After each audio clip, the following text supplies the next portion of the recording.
on va parler maintenant de toute la gestion de pipeline qui est clé dans la gestion d'une équipe commerciale.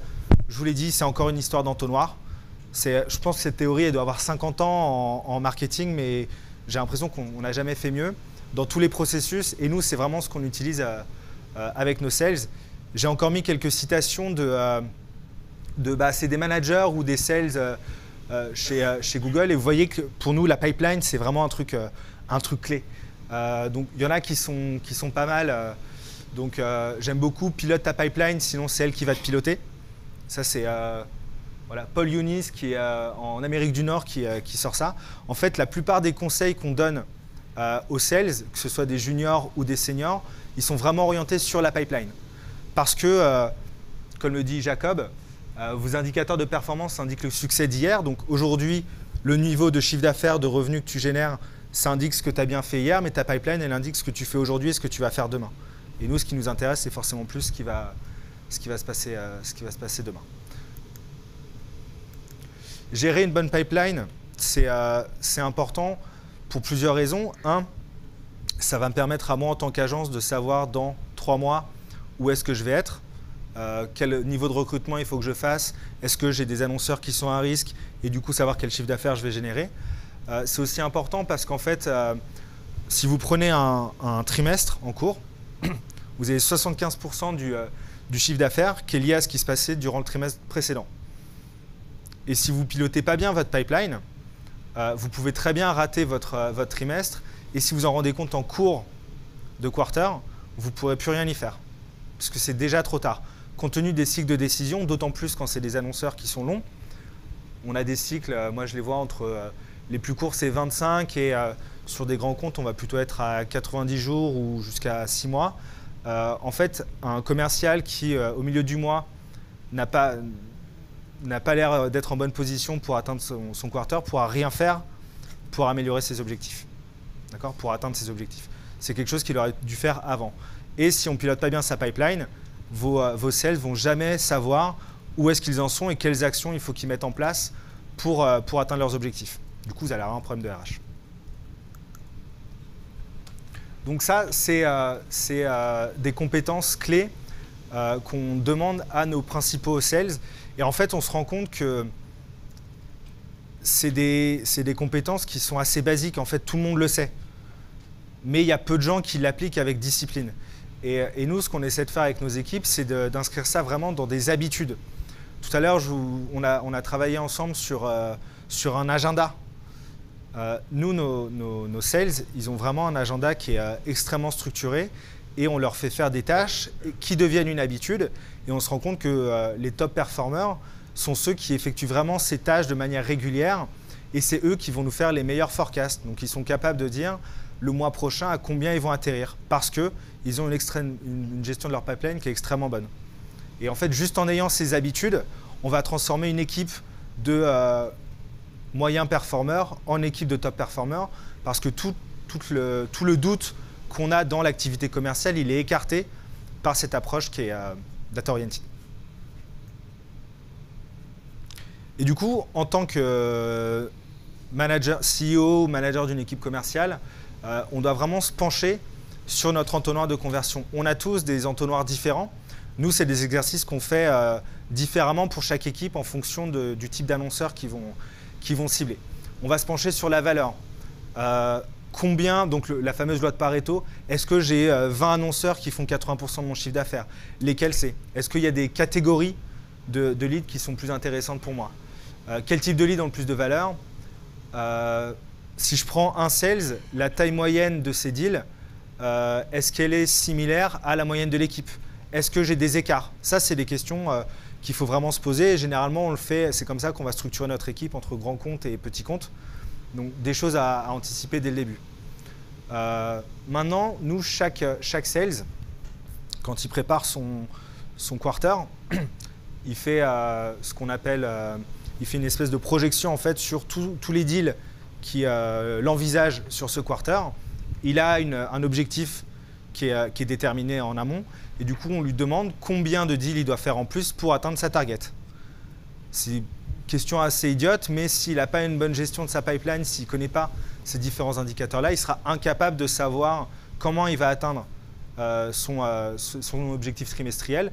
Et du coup, en cours de trimestre, il va exploser parce qu'il va se rendre compte qu'il n'y arrivera jamais. Ou alors, il ne saura pas. Et il va travailler comme un malade, sauf que peut-être qu'en travaillant comme un malade tout le temps, ça ne suffira pas. Donc, connaître avec précision le nombre de deals qu'on doit faire pour atteindre son objectif, ça permet du coup à un sales de mieux organiser sa semaine. Je n'ai pas arrêté de le marteler, du coup la structure fait que le sales va performer et c'est comme ça qu'il va pouvoir être performant. Donc quelle part de mon CA provient des signatures des trimestres précédents? Cette semaine, combien j'ai eu d'accords verbaux? En moyenne, sur 10 accords verbaux, combien sont effectivement des campagnes qui se lancent? Ça peut être variable d'un sales à un autre, donc c'est des indicateurs à connaître. Et ensuite, pour chaque annonceur, donc chaque accord verbal, c'est quoi le niveau de risque? C'est également des choses qu'on leur demande. OK, cet annonceur, à ton avis, donc a priori, s'il a fait une proposition commerciale, il sait le revenu que ça va générer. On lui demande quel est le pourcentage de risque. À ton avis, est-ce qu'il y a 90% de chances qu'on lance ou seulement 50%? Et en fonction de ça, nous, on va pouvoir forecaster le revenu sur les trimestres à venir.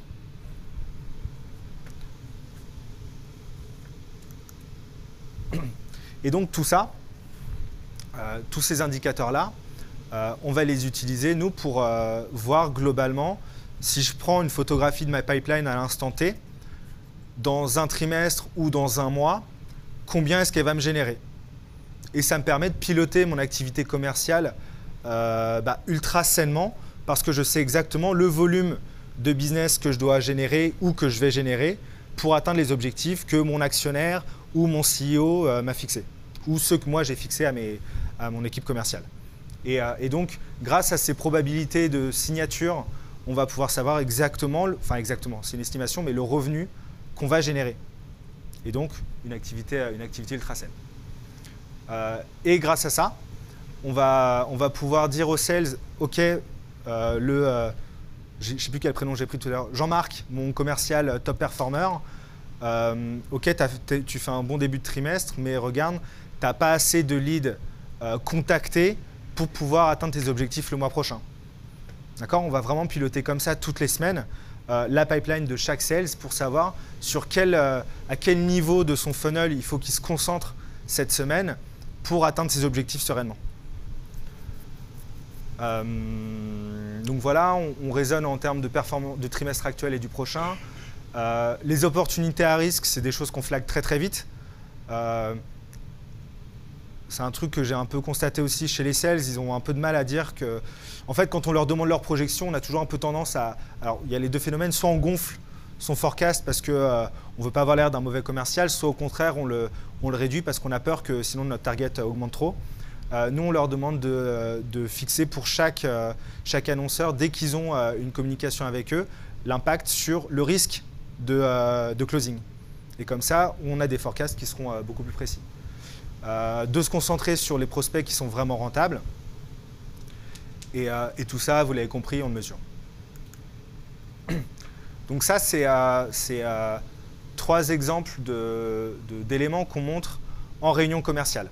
D'accord? Donc avec nos sales, on va leur dire, OK, voilà l'état global de la pipeline pour l'équipe. Donc vous voyez ici, on a une couleur par statut en fait, de lead. Nous, par exemple, on utilise Salesforce. Dans Salesforce, dès qu'il rentre un lead, il va être en A contacté. Une fois qu'il a essayé de l'appeler, il va passer en statut contacté. Ensuite, il va avoir, voilà, je l'ai pitché, j'ai un accord verbal et l'activation est en attente ou l'activation est lancée. Et on voit qu'on a des écarts. J'ai caché le nom des reps pour pas de. On a des écarts vraiment d'un commercial à un autre. Par exemple, si je prends mon dernier ici, il n'a aucun lead à visiter, à appeler. Il a une pipeline qui est très, très faible. Autrement dit, il ne peut pas faire grand-chose. Il a besoin que je l'alimente en lead pour qu'il puisse rattraper son retard par rapport aux autres équipes. A contrario, j'ai le deuxième sales, donc la deuxième ligne. Lui, il a beaucoup de leads à visiter, à appeler et beaucoup de leads en tentative de contact. Il faut que je l'aide à passer aux étapes d'après. Donc peut-être l'accompagner. Moi, en tant que sales manager, je vais l'accompagner en rendez-vous pour qu'il ait un meilleur taux de transformation de contact à pitch. Okay? Et ça, on le fait toutes les semaines. Ensuite, ils nous font tous un prévisionnel de lancement de campagne sur les semaines à venir. Comme ça, on sait exactement ce qui va se passer. Et ça nous permettra de piloter notre chiffre d'affaires. Par exemple, ici, donc en hauteur, vous avez le volume de business généré par chaque sales. Je me rends compte que le revenu global de mon équipe, il est très dépendant de Maxime. Maxime, il est très bon, mais si Maxime, demain, il me dit qu'il s'en va, mon agence va être à risque. D'accord? Donc, ce n'est pas, une structure commerciale qui est saine. Okay? Au contraire, il va me demander de l'augmenter énormément, je ne pourrais pas, il va encore partir. Donc, vous voyez qu'il y a vraiment une logique de volume d'activité par sales, et c'est ça qui me permettra de les coacher intelligemment. Ça me permettra de réduire leur niveau de stress parce qu'ils sauront sur quel indicateur, quel levier tirer pour améliorer leur performance. Et c'est comme ça que mon activité commerciale va être beaucoup plus pérenne et beaucoup plus rentable in fine. Et la discipline, elle est au cœur de leur métier. Donc, ce n'est pas des Jean-Claude Convenant qui vont juste briller en rendez-vous commercial. Ils ont des tâches à effectuer et des leviers à appuyer en fonction de leur objectif.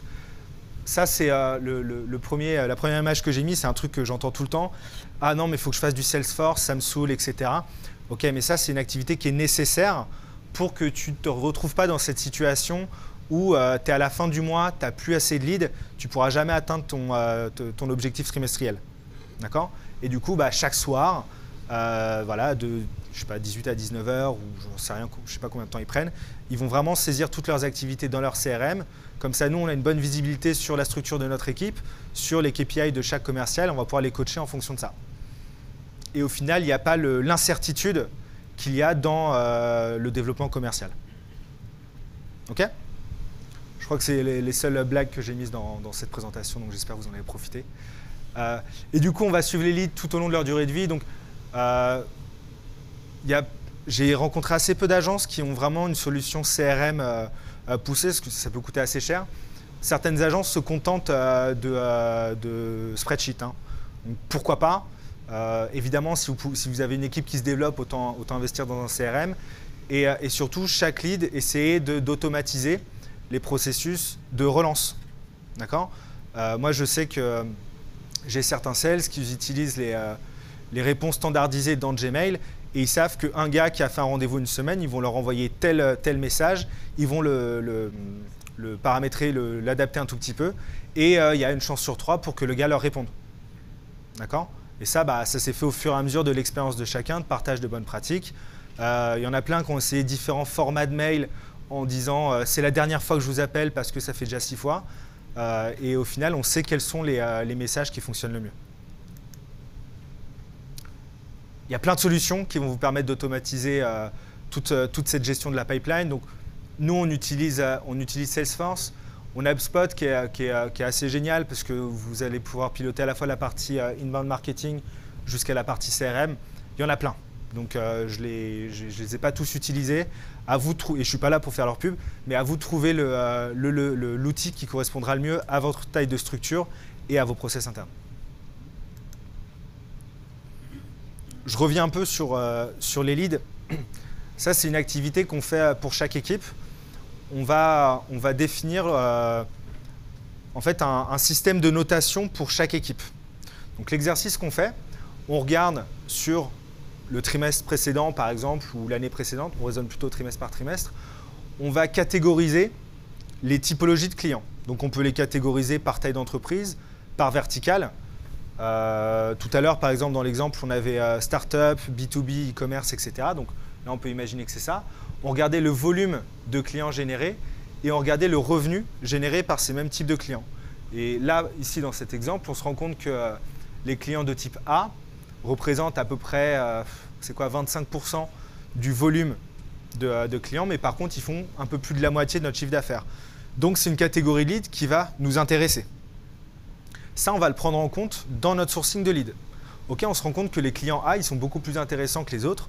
On va orienter notre stratégie de BizDev pour aller chercher plus de clients de type A. Donc, on refait encore une matrice, tout simplement. Donc, après, on peut l'organiser. Vous mettez ce que vous voulez en abscisse et en ordonnée. Et on se dit, eux, les leads A, donc ceux qui me génèrent le plus de CA par annonceur, c'est ceux sur lesquels je vais concentrer mon activité. je vais prendre quelques leads C parce qu'il y a certains annonceurs parmi les leads C qui m'intéressent. Par exemple, imaginons que les leads C, ce soient les annonceurs du luxe. Ces annonceurs du luxe, ils investissent pas énormément en digital, ils sont assez traditionnels, etc. Par contre, je vais absolument en avoir parce que je veux les mettre sur mon site et que ça me permettra de closer d'autres annonceurs derrière. Du coup, je vais en faire passer un petit peu, mais ça ne va pas être la priorité dans la pipeline de mes sales parce que ce n'est pas eux qui me génèrent beaucoup de chiffre d'affaires. Et du coup, on va mesurer après la pipeline comme ça. Donc aujourd'hui, si je prends une photographie de ma pipeline sur tous les statuts, est-ce que les A sont bien les catégories de leads les plus représentées? Et après, au niveau de chaque étape, est-ce que j'ai bien du lead A, de catégorie A, à tous les niveaux, d'accord? En gardant en tête que c'est globalement le volume de lead que je veux privilégier, la typologie de lead pardon, que je veux privilégier. Et après, ça, on va le comparer semaine après semaine.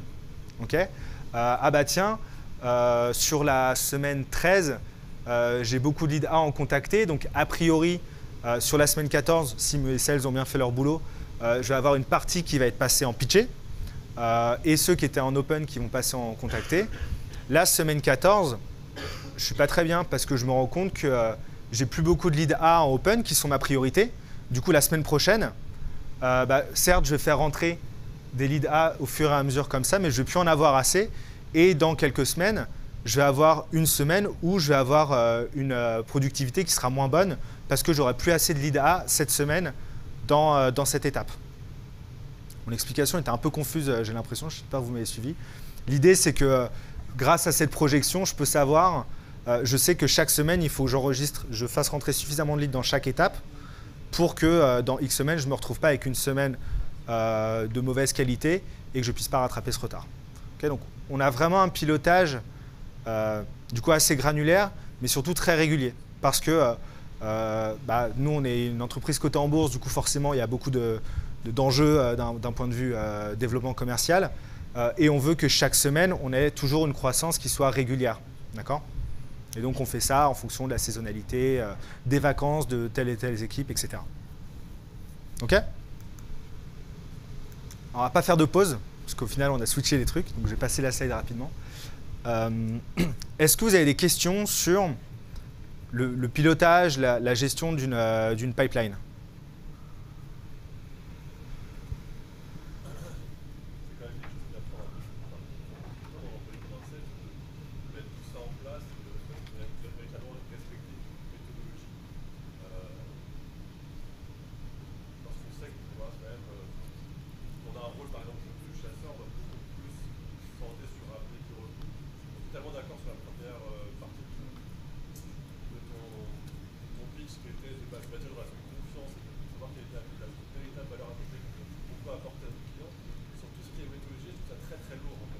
Ouais. Complexe à mettre en place, ça veut dire qu'on va avoir plein de plateformes à gérer en amont, elles sont décentralisées totalement. Et mettre en place ça au niveau des équipes, moi j'aime beaucoup. C'est très simple, qui est quasiment sur une seule et même plateforme, et Spreadsheet peut être cet outil-là, s'il est bien exploité. Nous, les CRM également, Pipedrive n'est pas très maîtrisé. Moi, je trouve qu'il y a beaucoup de choses qui peuvent faire perdre du temps à un sales. Ouais. Lorsqu'on a envie de générer un maximum de chiffre d'affaires possible. Moi, je suis totalement d'accord avec tout ce que tu dis. Après, en termes de temps, est-ce que parfois cette méthodologie-là, ne permet pas de nous faire perdre du temps justement pour qu'on ne se retrouve pas à un rendez-vous, à téléphoner, à bâtir une nouvelle campagne de Ouais. dépend un petit peu des ressources qu'on a en interne. Tu prêches un convaincu. Moi, j'ai toujours été plutôt un fervent défenseur de un sales ne devrait pas passer plus de 10% de son temps à faire du reporting. Ce genre d'organisation va être utile à partir du moment où tu as une équipe sales qui grandit et que tu veux piloter. Parce que tu as des êtres humains, l'activité, le développement commercial, c'est quelque chose qu'on a du mal à prévoir parce que closer un client, c'est pas forcément prévisible. Donc plus ton équipe va s'agrandir, plus tes chiffres auront du sens. Ça, tu le feras jamais sur un seul sales parce que au final, ça sert à rien. Mais par contre, si tu as une équipe qui s'agrandit, que tu passes à… nous, on l'a fait, ce process-là. Moi, je suis arrivé au début de l'équipe où ils étaient 6. Enfin, on était 6. On ne le faisait pas. Et quand on était 20, on s'est rendu compte que c'était indispensable. Le gros du job, c'est au sales manager de le faire. Parce que son job, ce n'est pas de closer des comptes pour ses managers, mais c'est lui de guider ces différents sales du coup, pour savoir sur quel levier appuyer pour atteindre leurs objectifs. Nous, on s'est rendu compte qu'avec une vision qui peut paraître un peu robotique, tu vois, de KPI, etc., alors qu'on se dit que la vente, y a aussi des choses qu'on ne maîtrise pas.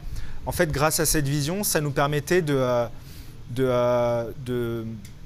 ce qu'on appelle le ramp-up. Donc, quand on prend un sales qui arrive, on arrivait à le rendre performant beaucoup plus rapidement. Tu vois, au lieu de 4-5 mois, on passait à 2-3 mois. Parce qu'on avait une structure beaucoup plus simple. Pour un sales, c'est beaucoup plus simple de se dire cette semaine, il faut que j'appelle plus de leads que il faut que je close plus de deals. Tu vois.